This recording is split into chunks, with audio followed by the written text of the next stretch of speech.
Hey there, mint. 4-year-old Grayson Dutton has so much to celebrate, so much to live for. His journey has been a difficult one, but the road ahead is full of promise and hope. At just 9 months old, Grayson was diagnosed with rhabdomyocarcinoma, tumors plaguing the abdomen of his tiny body. Before he could take his first steps, Grayson was undergoing chemotherapy and radiation. While remission came quick, 2 years later, the cancer was back, causing Grayson to go through another 13 months of chemo and 25 rounds of radiation.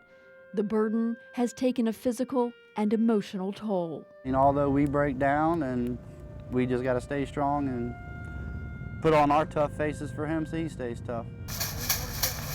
The Duttons have endured the unthinkable, watching someone they love suffer. It's a painful reality for so many families, including those who've had to say goodbye.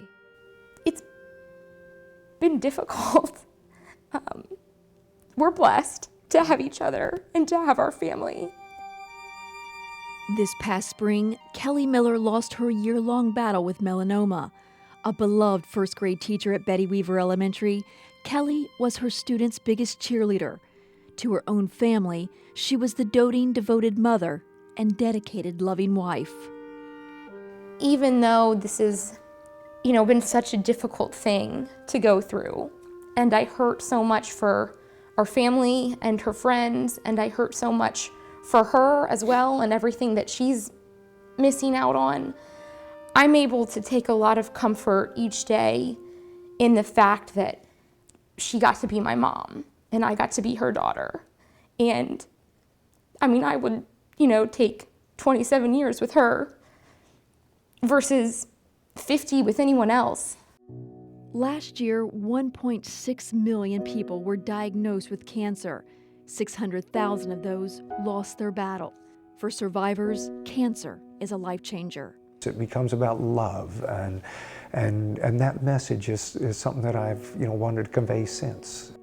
Jeff Blackburn was 48 years old when he was diagnosed with throat cancer. You'd wake up and you'd cough up blood.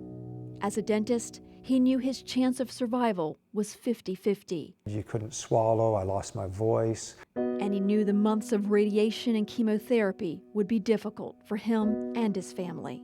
I couldn't eat, I had to eat through a feeding tube.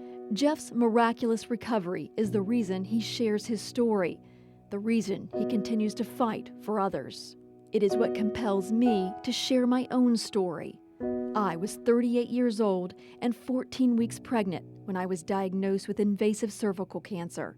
I was terrified, not for myself, but the life of my unborn baby, who was born 6 weeks early so I could undergo a radical hysterectomy. We'll do good thing. Today, I am ever grateful that I have my health and my family. My therapy comes now in helping others tell their stories.